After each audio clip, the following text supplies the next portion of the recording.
En Libye, la ministre des Affaires étrangères, Najla Al-Manghouch, a été suspendue provisoirement après une rencontre la semaine dernière en Italie avec son homologue israélien Eli Cohen. Un avion gouvernemental libyen l'aurait même conduite vers Istanbul. Slimane Zeguidour, éditorialiste TV5 Monde, merci d'être avec nous. Alors cette entrevue est interdite par les lois libyennes. Pourtant, Slimane, rien de nouveau. Les relations entre la Libye et Israël existent depuis les années Kadhafi. Absolument. Effectivement, vous le disiez, il y a une loi libyenne de 1957 qui interdit de normaliser les liens avec Israël.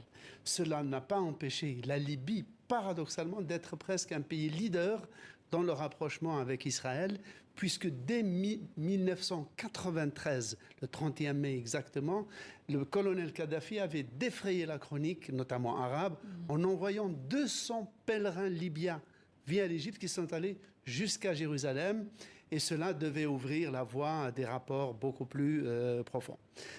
Tout ça pour dire qu'entre la Libye et Israël, comme entre Israël et la majorité, sinon la totalité des pays arabes, il y a toujours eu des rapports plus ou moins sporadiques, ambivalents, mais constants. En 2010, le colonel Kadhafi avait envoyé un avion spécial à Amman pour ramener des dizaines de notables arabes israéliens, dont des députés à la Knesset.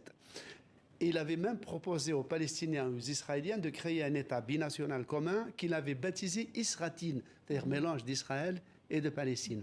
Tout ça pour dire que ce n'est pas le contact physique entre un ministre israélien et une ministre libyenne qui est à l'origine de cette flambée de violence, puisqu'on a vu des manifestants envahir, attaquer le ministère des Affaires étrangères et incendier le domicile du Premier ministre libyen, Abdelhamid Dbeibah.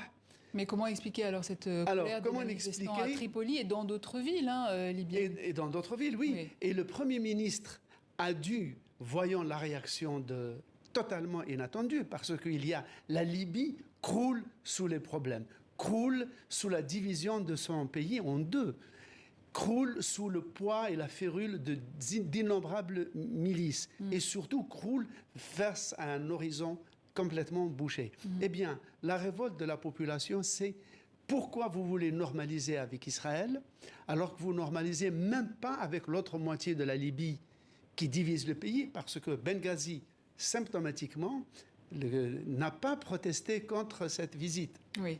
Ce serait un prétexte alors n'a pas protesté parce que le maréchal Haftar, qui dirige la partie dissidente de la Libye soutenue par l'Égypte, la Russie et les Émirats arabes unis, lui-même avait envoyé son propre fils en 2021 en Israël pour solliciter un soutien politique, peut-être militaire.